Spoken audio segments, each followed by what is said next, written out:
My boy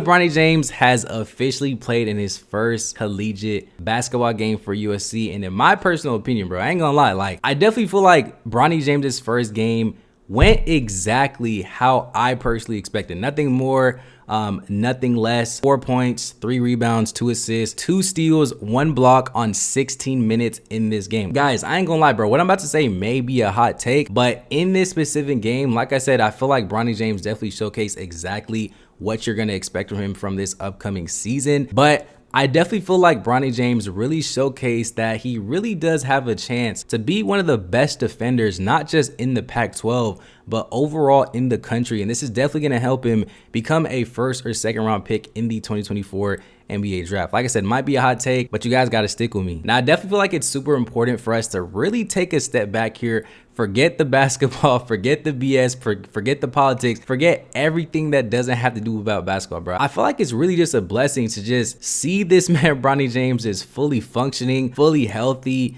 just honestly just being out there, just having fun. Like, I don't think people understand, like, suffering something as severe as this man did, having a cardiac arrest. Like, if you just look it up, bro, only 10% of people survive something as severe like this. And luckily, the medical staff was close to Bronny James when this, occurred. So I know we like to give our opinions about Bronny and this. I know LeBron said he wanted to play with Bronny in the NBA. There's always so many conversations we have as it pertains to Bronny, but I just feel like we really just got to enjoy the moment. Understand that we're all blessed to just really be out here just functioning. Tell your mama, your auntie, your great-great-grand sister that you love him, bro, because you really just never know. But I know all you guys came here to hear a little bit about Bronny James's first game back. And in regards to his college debut, for everybody that was yelling at they scream, bro, talking about this man Bronny James needs to be in the game more, telling the coaching staff, why are you not playing Bronny? Like, bro, guys, this man Bronny James was on a minutes restriction. This man just went through something crazy. This is his first game that he's ever played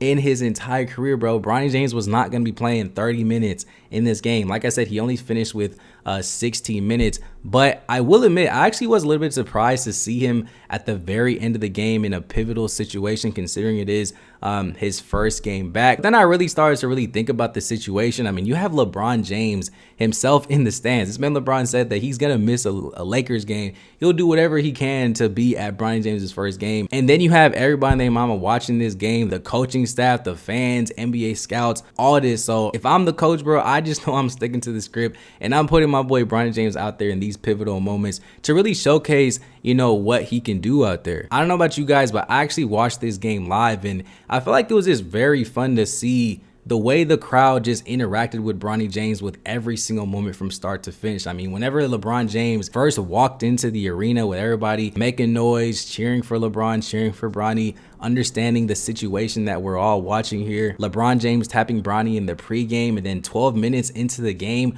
we finally see Bronny James finally step onto the floor, bro. Like, any single time that this man, Bronny James, touched the ball, like, everybody was going crazy. It's just fun to really watch out there. And I definitely feel like he really showcased a lot in this game, just making huge impactful plays defensively, offensively, making the right passes, doing what he needed to do to just be effective out there on the floor. And I just feel like you really couldn't write this whole thing any other way. Like I've been saying throughout this video, I definitely feel like Bronny James showcased exactly who he's going to be on the collegiate level. I always wonder just exactly how Bronny James was going to fit on this USC roster, especially with the way that this team is constructed from top to bottom. I always wonder just where exactly and how exactly the coaching staff is going to fit Bronny James in this rotation. I mean, Bronny James isn't necessarily a point guard, and he's not the biggest guy out there to just play the small forward or power forward position. I mean, the fact that they already have Isaiah Kohler, or I guess we really got to start referring to this dude as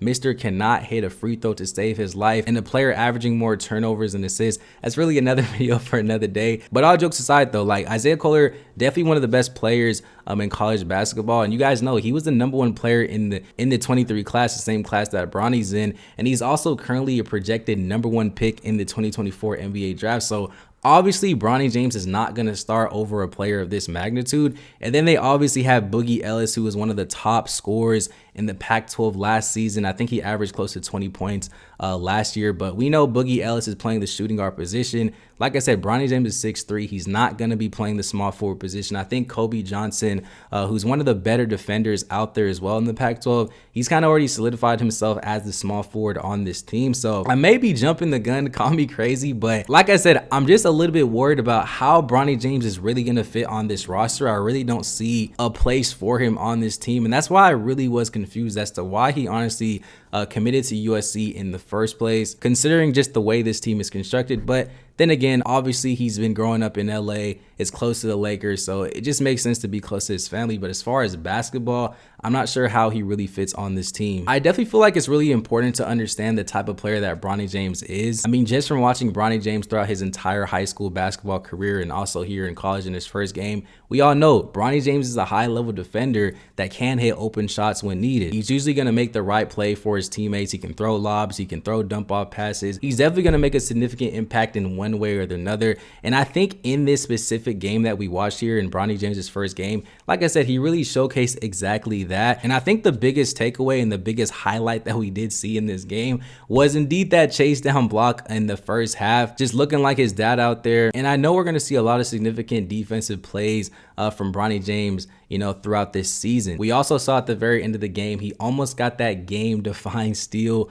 on the defensive end, and he turned that play into getting himself to the free throw line. Unfortunately, he did miss 1 out of 2 shots, but like I said, you got to understand the situation. Him being in that position, the pressure that is on Bronny James. I mean, I already know this man LeBron James is probably going to say something to Bronny when he gets home. Like, it's just so crazy to me the amount of pressure that Bronny James has. So I'm not really going to fault Bronny for going 1 for 2 at the free throw line. If anything, we really got to get on Isaiah Kohler because, man, this dude cannot hit a free throw to save his life. I'm honestly scared to look at the stat sheet for Isaiah Kohler in regards to his free throw misses, but this is just something that's been going on throughout his entire career. That's something he definitely got to improve on. But I just feel like it does suck that USC lost this game. I think Isaiah Kohler, like I mentioned, he has to be a lot better. I don't really have a problem with Boogie Ellis, the way that he's playing. I just personally feel like they need to be more dominant inside the paint, as well as just finding their identity overall and just building some sort of continuity, you know, on this team. There's a reason why this team is 5-4 as I'm recording this video. And,